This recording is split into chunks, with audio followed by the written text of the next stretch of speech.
You good? Hello, and welcome to the first Monday in October. We are on our way to the end of this year, come hell or high water. So,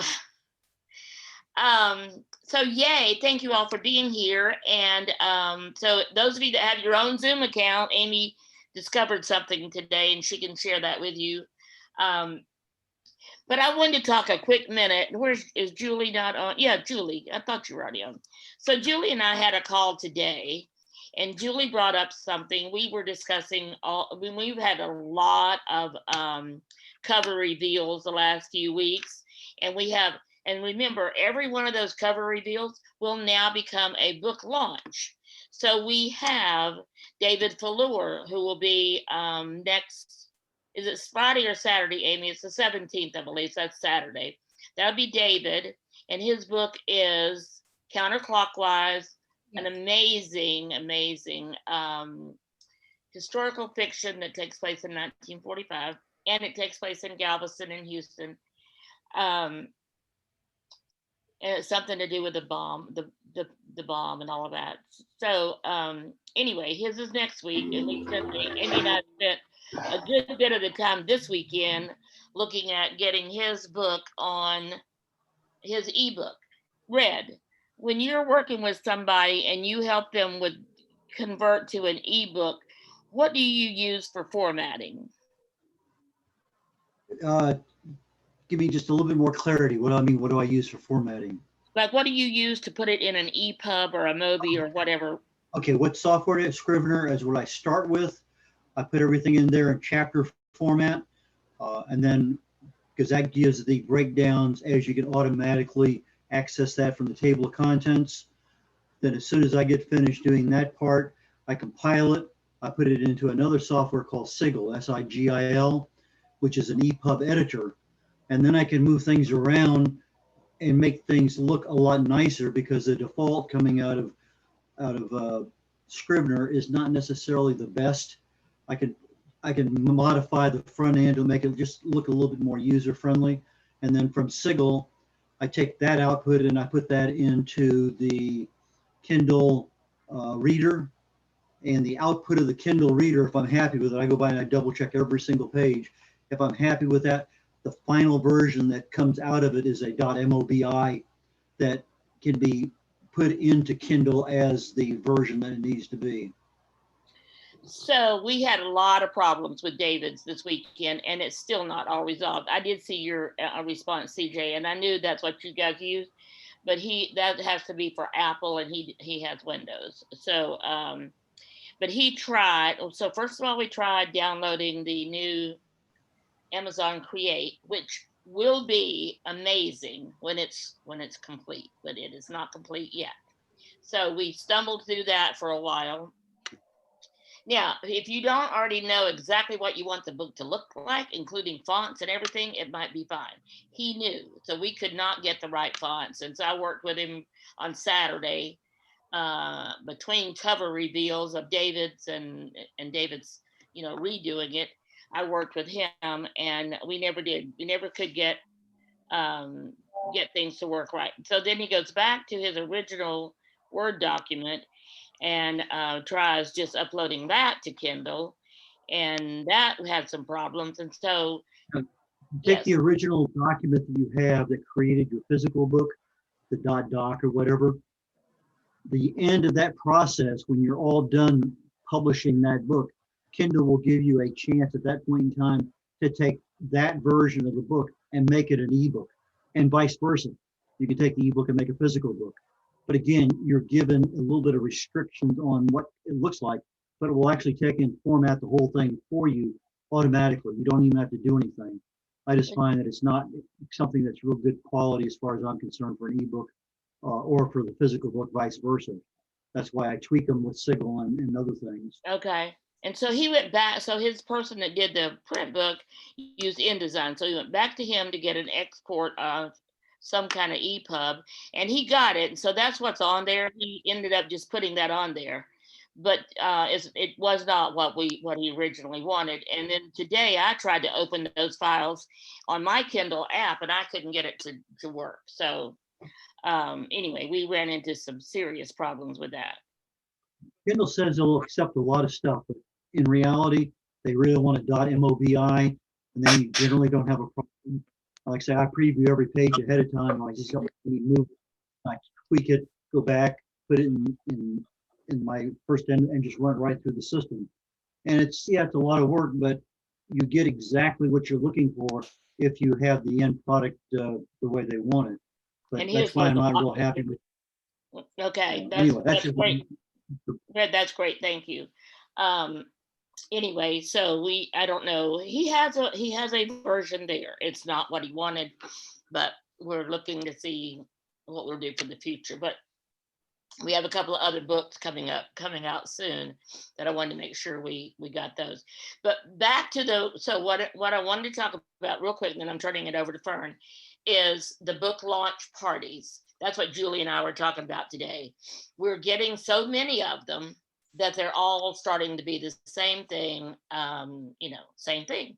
So we want to look at doing some things differently. So I'm opening it up, not to talk about now, but if you have any ideas, if you've been to it, realizing that right now with Zoom, we're limited a lot. So it's going to be a Zoom call.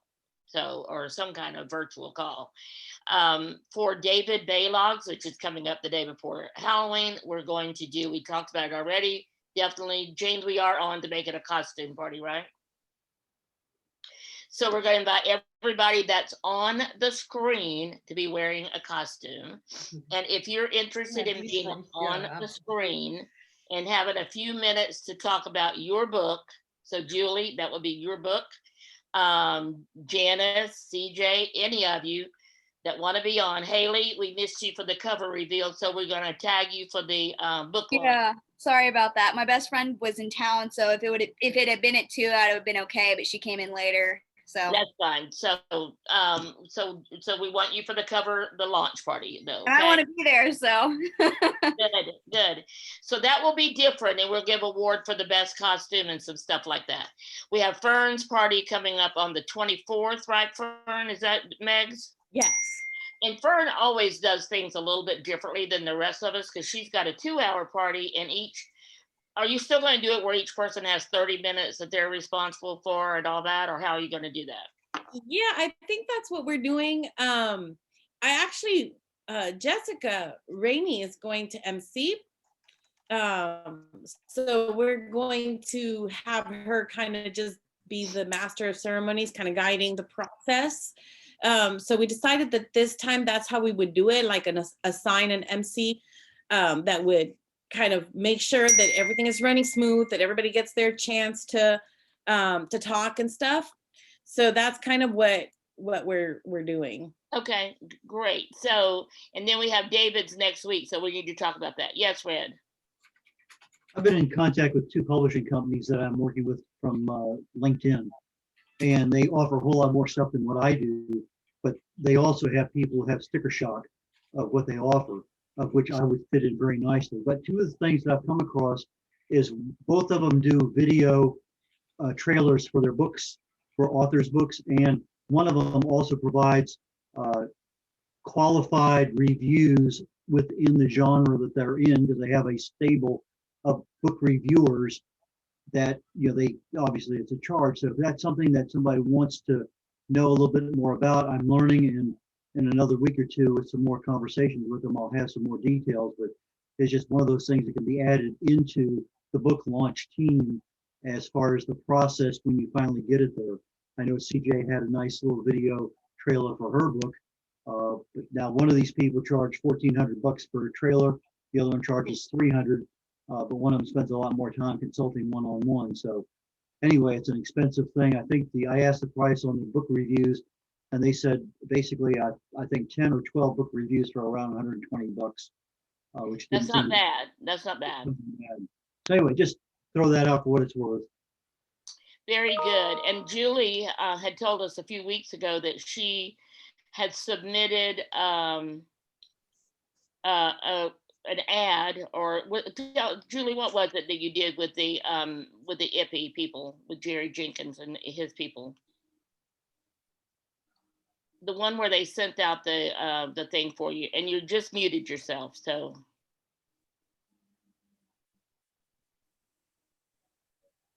The IBPA, Independent. oh, the Book Publishers- IBPA. Okay, yes. Okay. Independent Book Publishers Association has started a new service. It's really new. It's only maybe 6 weeks or 2 months old, where they will send out to a targeted list a offer of a free book for review.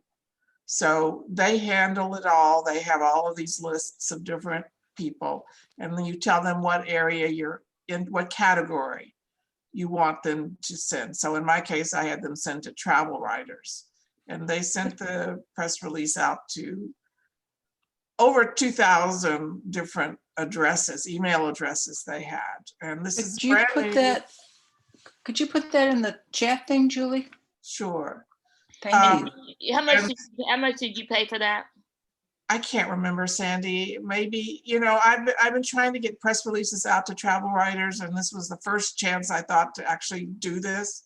So it seems to me it was maybe $250, something like that. I was thinking it was 150, but you might be I right. thought it would be like that might around- have been something else. So Yeah, I thought of like 149, 152. Yeah, that sounds, I don't remember, but it's been so So long ago that's- since I paid, because you have to sign up for it, and then you have to work on your ad, your press release, and then they schedule you like a month or 6 weeks later. So it's not a short process, but you end up with a very nice press release, and it goes out. And then the people who want your book to review start asking for a copy. And then, you know, I was going to the post office every day for a while, mailing copies.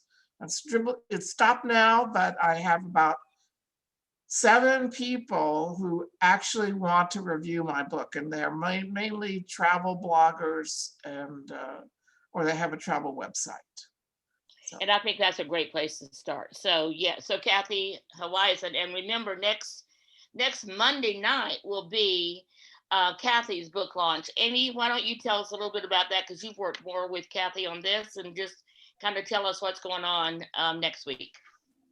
Okay, so, okay, whoop, we can see me. Okay, so next Monday night is, instead of a Monday night training, because it is Columbus Day, we're going to do Kathy's book launch, since her book launch is about pilgrims and things like that. So we're gonna do the book launch on Monday night. So Monday night will still be happening. It's just Kathy's book launch. So come, you can talk about your book, do a book, you can give away copies of your book, but whoever comes, like you guys are now, will be on the Facebook Live book launch for Kathy's book. So come and do giveaways, whatever you want to do, and be a part of it to support Kathy. That's gonna be Monday night. And she's also doing another one on the 16th on Friday. Kathy has more information about that, which I will be putting in the emails as I gather more information and stuff from it. So that will be Kathy's. So come and give copies of your book, or just tell people about your book. That's kind of the whole point of next Monday night. Kathy, do you want to say anything else about it, or about the 16th? Yeah, so I know this is a little weird, but we were really nervous about when the books would actually be available. It turns out I have just today, I got, ta-da, Oh my gosh, my review yay. copies came today. So these are going out to a handful of people. Monday night is kind of like the in-house party with all of you people. And then on Friday night, we're going to do a virtual Zoom webinar, and we're pre-recording interviews. They interviewed my brother today, which is hysterical, because they tried to get him to spill some dirt about me, and he wouldn't because he's a very shy, introverted person, and he just didn't want to do that. But we're doing a series of guest appearances, but all pre-recorded, because we just don't want to worry about the technology involved. And so that's happening. But the book is actually officially, the pub date that will go down in history is Columbus Day 2020, which feels Yay. appropriate because it's about two cultures encountering each other. So yes. So what was I going to say? One more thing about that. Oh, I'm sorry. I saw CJ's question. Are the ebooks available yet? I believe they are. And I will check on that with the publisher when I'm done with this tonight. They're supposed to be. Okay, let us know and we'll make sure we let everybody Yeah. else know about that as well. So next Monday night, come prepared to be part of the show, and we'll be launching Kathy's book. So if you have any ideas of way we can make this a party, one of the things I just checked on before we were getting on was Rafflecopter. Is anybody familiar with Rafflecopter? So check it out, rafflecopter.com, because we're going to be doing some raffles and letting people know ahead of time about them. So that gives us an opportunity to promote it. So we'll be having more announcements about that. But right now, I want to turn the rest of the hour over to Fern, because she's going to talk about some very important coaching and editing and other things that are part of a successful book launch. So, or a successful book, period. So Fern, you are on. Okay, so, one of the things, the reasons that we decided to do this tonight was this morning on Author Talk, our guest was talking about she's a coach. And one of the questions I always get is like, well, what's a writing coach, right? What is the difference between a writing coach and a developmental editor or a copy editor? And there's always a lot of confusion about the differences in these different terms. So I thought, we could just go over like, what is the difference between these? So, basically, a developmental editor is the person that focuses on content, right? It's making sure that the story is really, really good, so that when people buy it, because they see the fabulous cover that you've designed and you've got, they read it and they want to read more by you, right? Because the story makes sense, the characters make sense, it's compelling, it's engaging, there's no plot holes left, the content, right? You can visualize the setting well. All of those elements are what a developmental editor will work with you on. And there was a really interesting question. I don't remember who asked it at one point about like, how many times do you usually do a developmental pass? And I would say that normally you go through the book twice with a developmental editor. The first time is a really gruesome process of just making sure that the story flows right, all the characterizations and stuff. It's more intense the first time. And then the second time, usually it's just finding those last little things that slip through and making sure that what got added makes sense, because sometimes after you revise, you've added scenes, you've added chapters, and now they might be out of order. I remember in one of my passes of United Vidin, I had added a whole chapter, but then like it was out of order.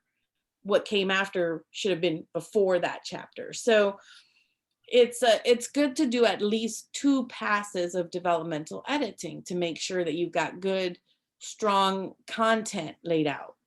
And sometimes you need 3, depending on how the first draft that came to the developmental editor looks like, right?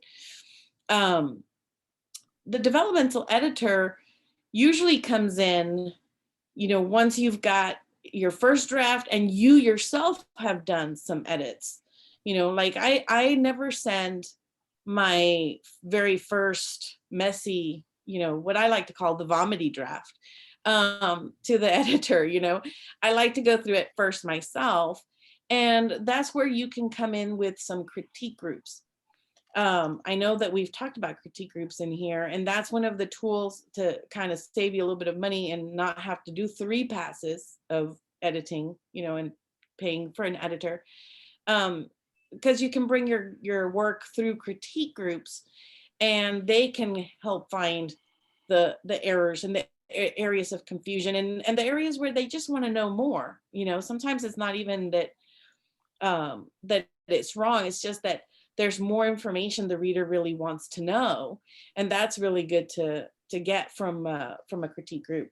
And critique groups are not expensive at all; they're free, right? Well, critique groups are free, and you just go and you're hanging out with fellow authors, and you're exchanging pages, and you read it out loud, which helps you a lot when you read your own work out loud. And then you're basically getting their eyes on your work and seeing how it's flowing. And I would say, I don't know how many of you guys are in critique groups, or any of y'all in critique groups? Kathy, you're kind of. Yeah, I've tried a variety of them. Right now, I've just got a critique partner, and we're meeting by Zoom, and that seems to be working pretty well. Yeah, and that's another way to do it too. Like if you have just a couple of friends who are really good authors, and you can do a critique group with just maybe 2 or 3 people, you really need just three good readers, 3 good readers that have a good sense of story. And so when you read your work to them, they are going to give you some feedback that is productive, and that will allow you to revise, and that you get to also give feedback to them. Red, do you have a question? Yeah, before COVID, I would have a dozen people over a couple nights, and I would provide wine and cheese and that kind of stuff. And they would circulate for about half hour among each other. Most of the time they didn't know each other. And then that 90 minutes that I would hand out random chapters and red pens, and then we just have a 90-minute session. And since I write on a technical area, all I want to make sure is that they understand what's written. And if they see something that's wrong, go ahead and circle it. And that's, I found to be very, very effective, because I would bring in people that were not technically in the biology or chemistry or medical or anything else, but I want to make sure that they understood the terminology and what it really represented. I'm sure that same thing could probably be done with Zoom, but it just seemed to have a very nice deal having it here in my house, and get a couple dozen sets of eyes to look at things, and that worked out very, very nicely for me. Mm-hmm. James? I did have a critique group a couple of years ago. I was in like 1 or 2 of them. But since I've been working with Athena very closely, me and her critique each other. And then, of course, all of our other writers. So we pretty much are our own critique group. And that when you have a publisher, then your developmental editor is within house, right? It's in house, like you guys with Athena. And like I have a critique group that I host on Tuesdays, and I have a critique group that I host on Thursdays, and they're just fellow writers in the community, and we meet through Zoom, and that allows me to move my pages through, because with critique groups you're usually limited in amount of time, so you're looking at 10 pages max that you're going to go through critique at any time. So I do 2 critique groups. Now, finding a good critique group is, it's sometimes more valuable when you have like a very good, like a partnership, right? Like Kathy or James, you guys have partnerships with select individuals that are reading your work. Sometimes it's better to find those, because some critique groups can be very unproductive. Some people go to critique group just to have somebody hear their work. They don't really want the feedback, and then they get very defensive if you tell them, ways to improve, which, if you don't want to hear ways to improve, don't go to critique group, right? Go to Mike. Some of them go to critique groups because they like to criticize. I dropped out of one because there's one guy who was just brutal. Yes. It wasn't constructive criticism. It was him showing off his superior, what he thought were his superior writing skills. And it was awful. Yes. And that is something that happens. I used to have a Wednesday night group that met at NYMFAS, and we'd been meeting for a long, long time. It was going really well. And then this one gentleman joined, and it was like a put down. You felt devastated by what he said about your work, And so you have to find good fits, and sometimes you got to walk away from groups because it's just not going to work. And all feedback isn't negative. Feedback can be very good. Like you can tell people this part here really felt really good, and I could feel the emotion, I could feel the tension, and I wanted to know blah. right? It's not that that blah was missing, it's just that that's the reaction of the reader, right? And so then it's up to the author to say, do I want to include that? Or is it okay for them to be left sort of wondering right now because it's coming, right? So sometimes you want your reader to have questions as it goes along, and the Yeah. questions are answered later, you know? I was in a bad one because one of the people in there actually told the writer that he wrote his story wrong. He wrote the ending of his story completely wrong. Yeah. And it was like, you know, it's his story. If that's the way he wants to end it. And I thought the ending was pretty good. But she was like, no, because that would never happen. And I don't believe this. And that's absolutely wrong. You should do it this way. Yeah. And everybody sat back and just looked and was like, well. And that's just not right, because you're not there to tell people what they did wrong or right. You're there to give them Yeah, suggestions. I mean, it's his on story. If improving. that's the way he wanted the story to go, It- there was nothing wrong with his ending. And it's She didn't like it. what you're saying about that is interesting, because like I had one of the editors that said, you know, the princess shouldn't run away because she should stay because she's a princess and that's her duty. Well, you know, sometimes people make really horrible mistakes and really ruin their life, and then they have to come back from them. And that was the story I was telling. So it wasn't that she shouldn't, it's a question of making sure that the audience, the reader, understands why she makes the mistake, right? What drives her to make the mistake, and then how she struggles to come back from it. So his ending was perfectly fine. Maybe he just needed to clarify something to help the reader get there or whatever, you know. But it's also about how you give I critique. think she just did not like the way he ended the story. She wanted a different ending. She had But her own idea. like, Say you hello know, to that's the Beastie. story. What? Go away. Yeah. And that's also important as far as like finding a good developmental editor, finding a good critique group partners. How do they give you your feedback? You know, it should always be respectful, and it should always honor your voice as an author. It's your story. You know, they can tell you they don't like this ending, but that's not really, that's up to you, right? You are the author. So those are the things that developmental editors, critique groups help you with, okay? And that's just working on the text itself. And then you have what's called writing coach, okay? Now, sometimes the writing coach can also work the developmental editing, okay? In fact, oftentimes it's all included in that title. A writing coach will work with you on your story and making it strong, but a writing coach looks a little bit further out. When you hire a developmental editor, sometimes you're hiring them to read a manuscript and give you feedback on that manuscript.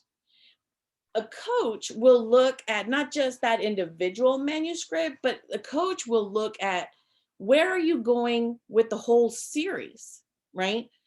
Because that's one of the things that I do, like with Russell, you know, and with all of my authors is, okay, this is the manuscript here, this story is here, but there are threads for the series that we need to make sure are clear, that we need to make sure we integrate. So they're looking beyond a single manuscript. They're looking to where is the series going, right?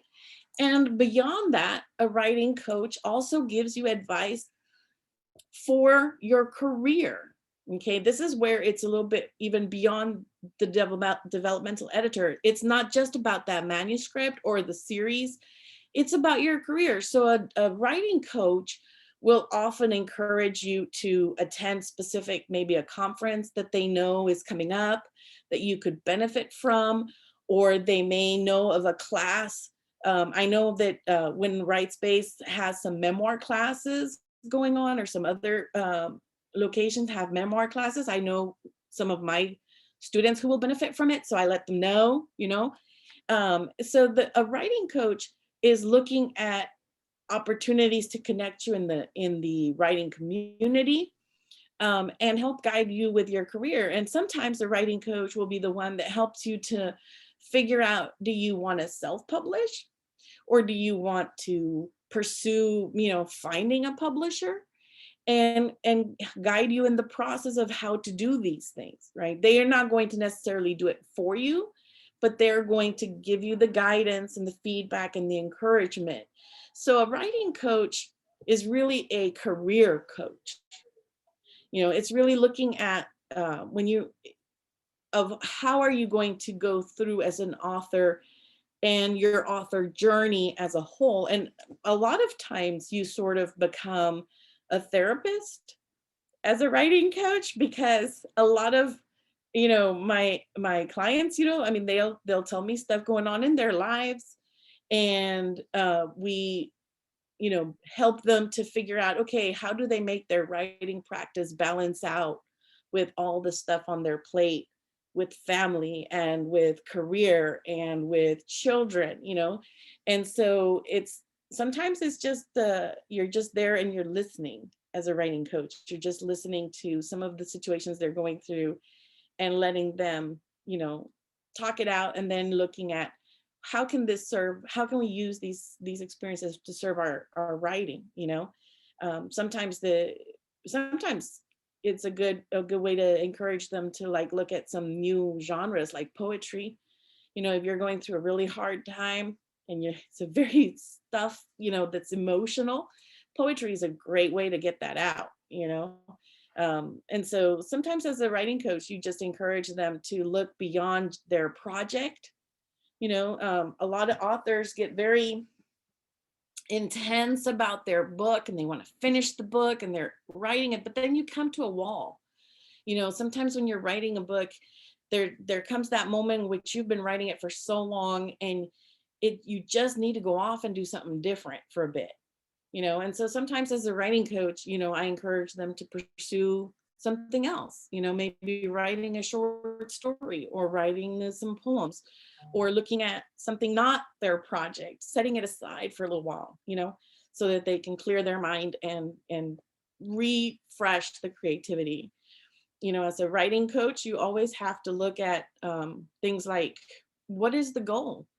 There are authors who just have one story they want to tell. It's a memoir and it's something that really was very deep and meaningful to them. And they don't really want to become, you know, multi-book authors. They just want to tell that one story, right?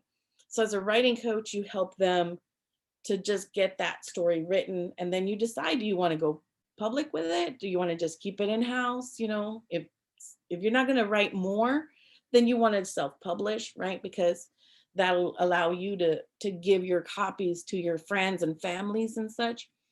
So writing coach is like a life coach almost, you know, but you're always helping them balance out life to their writing practice, you know, and helping them find, sometimes I help my clients figure out their schedule, because I mean, I don't know about y'all, but sometimes just finding time to write is hard, you know? So just helping them figure out what, the other day I had one lady who was having a real hard time. She was trying to write on the weekends and it wasn't working because her family was wanting her to do this and that. And I was like, well, then let's not use the weekends, you know, because you know you're gonna be with your family. So let's look at your other schedule. And we found out Thursday mornings was a good time because she was off work, you know, so this was a good moment. So we were like, well, why don't we just use that, you know? So sometimes it's about helping them time manage. So the writing coach, a coach is so much bigger than a developmental editor, because the developmental editor is looking at the text and the coach is looking at the writing practice as a whole in your life, you know, and helping you guide your career. And then of course, the word editor is confusing because there's so many different kinds. And you have the copy editor. The copy editor is the last person that gets to see your book, right? Because they're the ones who are going to look for typos and they're going to look at punctuation and all that kind of stuff, you know, the mechanics to make sure it's really good, you know, and they're going to follow the rules of the books. My brain is freezing. I don't remember the name of the book. There's a book they use and you have to follow Athena, do you know the name of the book? It's not coming to me. Anyway, this I think I have it in my bookshelf back here, but I can't think of the name of it's a it. manual. Athena said the Chicago, There- see the Chicago writing style Yes. is one of yes. them. I was like, I don't know why my brain froze. But yeah, they have the rules, right? And they know what the rules are, and they guide you through like making the manuscript fit the industry standard for quality, you know. And then of course the acquisition editor is the person that gets to read different manuscripts that you submit to publishers, and they decide if the publishing house is going to want to print your book and offer you a book contract. So they don't actually, usually they don't work at all with the text. They just sort of decide if they want to take it on or not. And I'm not sure why they ended up with the word editor attached to their name. They're just acquisitions, you know. But I thought about coaching, and I thought, you know, kind of sharing with you guys what coaching is and what coaching is. You know, do you guys have any questions?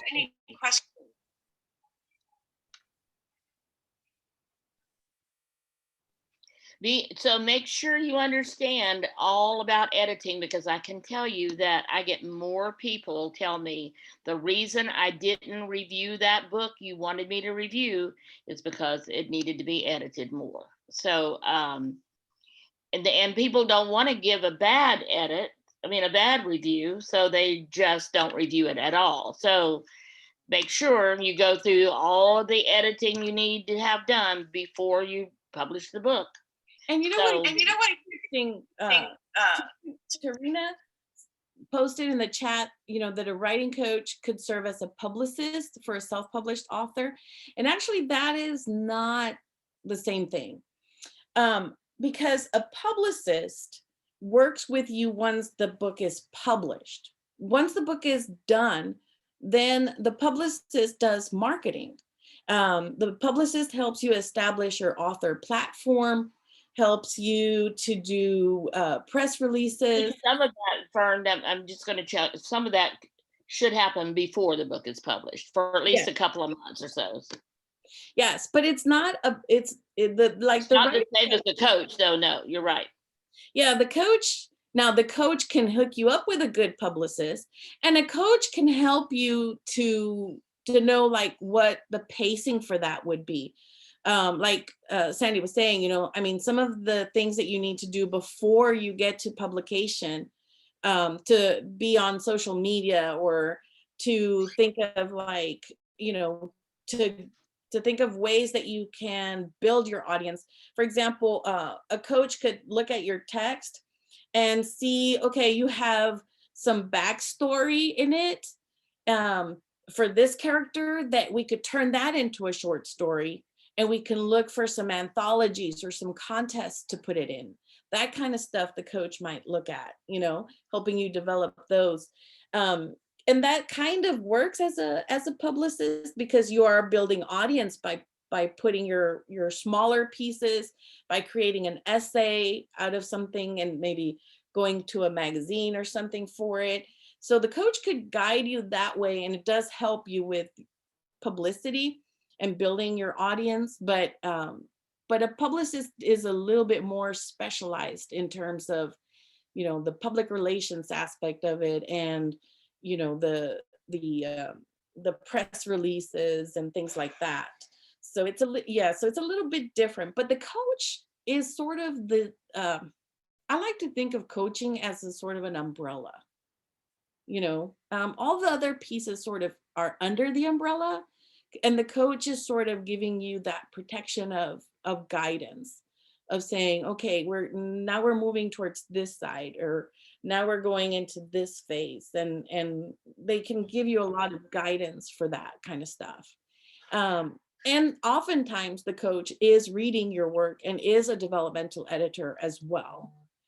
The two go very close together, because as a coach, I read the work and I give the feedback, and then we think about how are we going to use the pieces that, you know, we have to cut, that nobody likes to cut, but we have to cut, and then we can repurpose them here or there, or the pieces that we need to augment. And so the coaching often includes the developmental edit, but it's more than just a single manuscript you're looking at. You're looking at your whole career and your writing practice, your life as a writer. Basically coaches help you to figure out how to live as a writer and be a working writer and find that balance. And I know with some clients, I've often had to tell them, okay, they have a person in their life very close to them pushing against their career. We always sometimes fight against people who, not the family members sometimes are not as supportive as they should. And so sometimes your coach can give you some words to say, some ways to sort of stand your ground and set boundaries and things. So, it's incredible how much like therapy it feels sometimes, when you're coaching, but it's a good thing to have. I am a coach, and then I have my own coach. Like Max is my developmental editor, but he's also my coach. And we always start off our sessions talking about how life is going.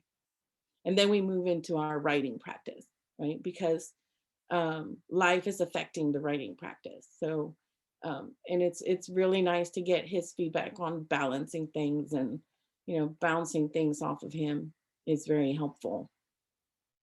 And as a publisher, I'm sure James you're like a coach. You're publishing other authors, you're their coach in many ways. You're helping them, but of course it's a little bit different because but with a small press, it's very personal. So you kind of do become kind of You have to wear many hats between me and Athena: developer, editor, acquisition editor, coach. We have to wear a lot of different hats, and it's what you have to do. You have to work. You have to work with people, and you do try to guide them.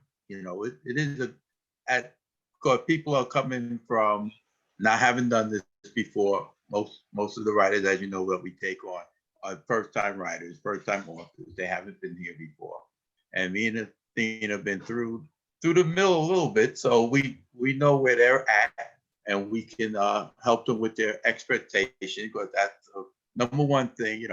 Not that we try to throw water on the fire, but we try to give them a realistic view of what's coming, because that's one of the big things is people don't understand the business, and they don't really know what it is to be an author. And like I said, they don't understand the heartbreak that they're asking for. And it's a lot of work. Being an author is a lot of work. People think that it's going to be, just oh, I wrote it, it was fun, and now I'm just gonna stick it out there and it's gonna be a bestseller, and I'm gonna be J.K. Rowling, I'm gonna make so much money. And it's not like that. It's a lot of work, and sometimes it's tough when people tell you that you need to like polish your work, that that it's not perfect the first time it came out. It can be rough. Athena? Can I say something? The writers, even though we are here to support the writer, they forget that when we read something, we are on the reader's side. We are not on your side anymore. Now, as soon as I've got your material to work with, I'm looking at it with the most critical eye that I can have to dissect, break, and make it better. So therefore, when I'm working with you, even though I'm with you, I'm not for you, I'm for the reader. And they forget, and that's where they get upset when the editor keeps on telling them some things. But it's like, for your work to improve, you need to hear these things. You need to hear that I'm looking at it from the point of view of the reader and not you as the writer. Mm-hmm. Absolutely, because we're the ones who are going to protect you basically from the bad reviews, right? Because if the developmental editor has done a good job, then the only bad review you should get is simply, oh, I really didn't like this story. And that's a legitimate review, because not everybody likes all the art, right? It's art. And some people are going to love your book and some people are just not going to get it, you know? But there shouldn't be any reviews that say, oh, I didn't even know where the story was happening. I couldn't tell what the setting was. Or this character changes personalities 3 times through the book. Or, you know, there shouldn't be any content, you know, review negatives, because we've ironed out the story, you know, and it's a good story. It's not going to be pleasing to everybody, right? Because it's art, but they're not going to have technical reasons to ding you, right? And that's what we try to do. We try to, you know, make sure that you're telling a good, tight story, you know. And the other thing that we have to realize, and we try to help them with, is the idea that even if you wrote a good story, even if you wrote a fantastic story, people still don't know who you are. And people buy books because they know who the author is. Like Stephen King went through all this, J.K. Rowling, and everybody sees them after they became famous and after you heard about them. And you very rarely see the backstory of people who went through, you know, 100,000 rejection before they got, you know, one book sold. You know, they went through, you know, years of this stuff before they got anything sold. And here you are, you got your first novel, and you know, your publisher is telling you it's a good novel, it's a great novel, it's really good, and you think, wow, that's great. I'm gonna hit the ground running and it's gonna be a blockbuster in a month, and let me start signing up for the boat and the castle. And I'm sitting here like, my book's been out for like 5-6 years. And it's not a blockbuster. And many people have told me it's a good book and everything. But then again, also, many people don't know who I am. And it takes time for that to happen. It does. And sometimes it just takes the right person at the right moment. And you Yes. just don't know when that's going to be. It's like hitting the lottery. You play the lottery every single day, and one day you hit. Yeah. And I remember. Or the day that you don't put that number in, that number comes out and you're kicking yourself because it's like, I played that number every day religiously for 5 years. And the day it comes out. Yeah.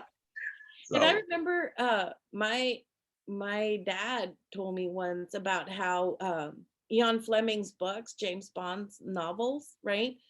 They were out for a long time and they had moderate success. They were okay. But this one person who was reading one of the books knew John F. Kennedy. And so he was with JFK, and you know, he had the book and he gave it to the president, right, to read, because they were in conversation, whatever, and he gave the president that book. The president loved it, right? JFK fell in love with it, and since he had all these Hollywood connections, he started talking about it to everybody, right? Because he really got hooked on it. And that's how James Bond ended up in Hollywood, my friends, you know, because somebody was just in the right position and gave it to the right person, you know. And so this is why also we want to seed our books, right? Everywhere you go, make sure you have your books with you and you leave them behind for people to pick up, because you never know, like at the doctor's or wherever, you just don't know who's going to pick it up, who's going to accidentally give it to somebody else, you know, where it's going to end up. But yeah, so it is hard work, and sometimes it's just about the right moment. There's a question about, like, you know, can coaches help you to take a memoir and make it into like short story series? And that's a good question, because when you write a memoir, you want to write one memoir, you know. You don't really see people writing multiple memoirs. You see people write a memoir based on the most impactful part of their life, right? So a lot of times we have many parts of our life that we want to share, and you don't want to do a second memoir. So what you do, yes, you can definitely turn them into like short stories. You can sometimes fictionalize stuff. It's not a bad idea sometimes to fictionalize certain parts. And when we're picking out what to do for our memoir versus what to do for like fiction, sometimes it's a question of like, who is going to be impacted by your memoir. I have a client who has a part of her life that's really intense, and she decided not to do it as a memoir because it would hurt her sisters, you know. So we decided to fictionalize. So we're taking the parts of it that make it the drama and the human element and fictionalize it, so it's not going to affect people. So definitely, you know, people who did 5 years of his life in Durwell. Yeah, I mean, it's not like you can't, but it isn't really usually done. You want to, your memoir, if you're going to do an autobiography and just do like segments of your life, but a memoir is about a topic.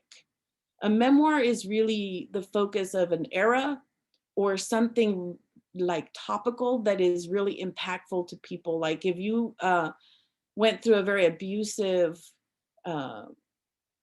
marriage or an alcoholism situation or a drug addiction situation, you know, those kinds of things and how you overcame often are the subject of memoirs. Or people who go through like the Vietnam. I know a gentleman who's working on the Swift boats. Raul, his memoir on Swift boats is fantastic, you know. So memoir is really finding that one part in your life that, you know, and professional memoirs are very good. Yes, of like moments of what, oh, who was the gentleman who did about how he became less introverted or how he overcame his introversion. And he wrote his memoir about that, you know, that he ended up in a field of work where he had to be an extrovert and he was not, you know, he was extremely shy. Steve That was Steve Friedman. Yeah. Yes, he was awesome. I was like, wow, this is really a great, and I'm not usually a memoir reader, but that was really good book, you know? So it's definitely, and family histories. Now, family histories can be something that you serialize too, because you can go through different eras of your family history, you know, that you can have multiples of that. So yes, coaches can help you to figure out how to present information, where to present it. Is it a novella? Is it a short story? Is it a full-length novel? Sometimes I remember one young lady who had this really amazing story, and she thought it was a series of short stories. But in reality, it was a novel. She had just cut it up into short stories, but you could see the arc across them, you know. And I was like, it's a lot harder to push a short story collection with a publisher than it is a novel. And I was like, and you've got this thread, right? Here's your arc going across all of these. And if we put them as a novel, it'll be easier to sell it. And so we did that. And yeah, she got a publishing contract, you know. So so sometimes your coach can see things and say, okay, this piece we can really use it to help you in this arena, you know. Like I said, even with backstories, I've you know, the hardest thing to tell an author is that they have to cut a very favorite part of their book, you know, about the character's backstory that they just love, you know, and you got to tell them it's got to go.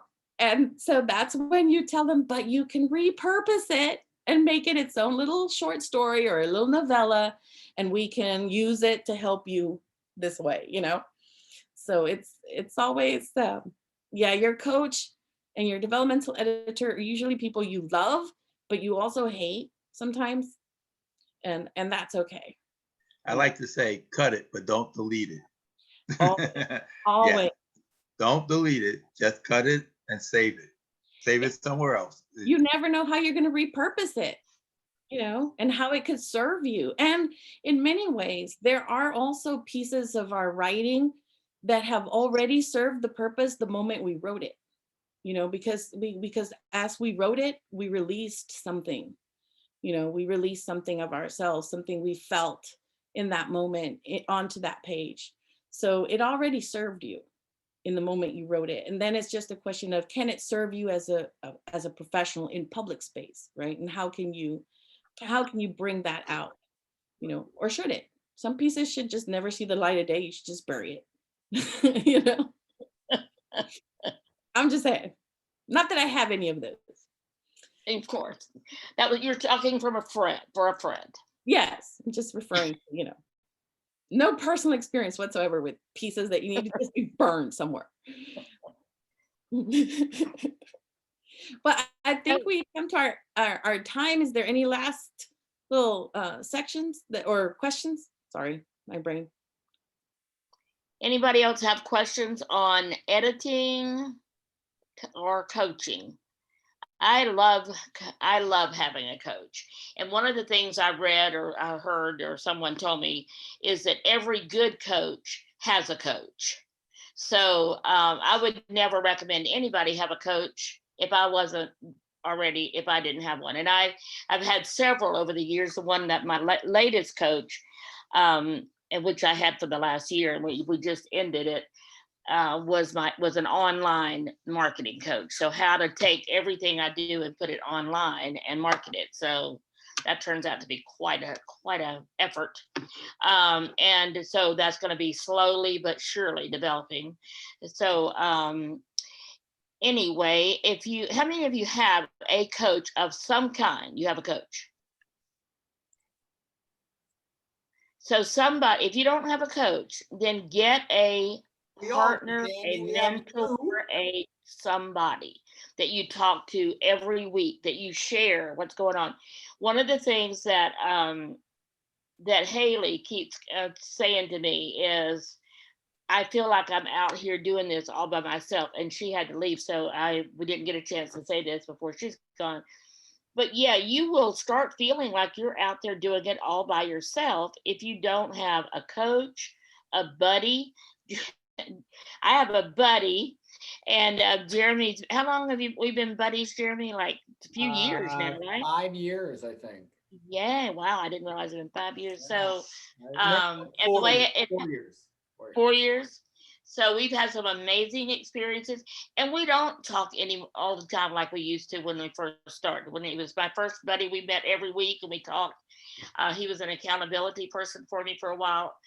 And so we don't talk that often anymore. I see him here as much Coaches me more than I coach her now. We coach each other. I always know that Jeremy's there. I always know I can contact him. He knows my history. He knows me. And I love that, and I appreciate that. So you have different coaches for different times in your life. So get a coach, get a buddy. James and Athena have a buddy relationship here, so that's great. Make sure you have a mentor, somebody that you talk to on a regular basis. So any last word from anyone? Yeah. I was just going to say that me and Athena talk to each other every day, even when she's in South Africa. We talk to each other online or whatever every single day. So for the past, I don't know how many years now? 5 years? Yeah, about 5 years. So that's awesome. And we bounce ideas off of each other and go over everything and work together for just about everything that we have to do. So she's as much a driving force for Rock Hill as I am. I may came up with the name and everything, but she's as much a driving force at this as. And that, you know what, that, I am. Yeah, I know Amy and I don't have the same relationship you two have, but Amy is there for me all the time. So she's my technology person, my magic person. She always, anything she does always works magically. And it's been great to have her work. We started a podcast that we never did go forward with, but at some point, Amy, we have to do that again. And that was called The Matriarch and the Millennial, because we see things totally different. I mean, totally different. But yet we always agree in the end is what's going to happen. And so, Amy, I love you and appreciate you. And she's been like, I told somebody the other day, if you want to be successful in your business, then find your Amy. You can't have mine, but find your Amy.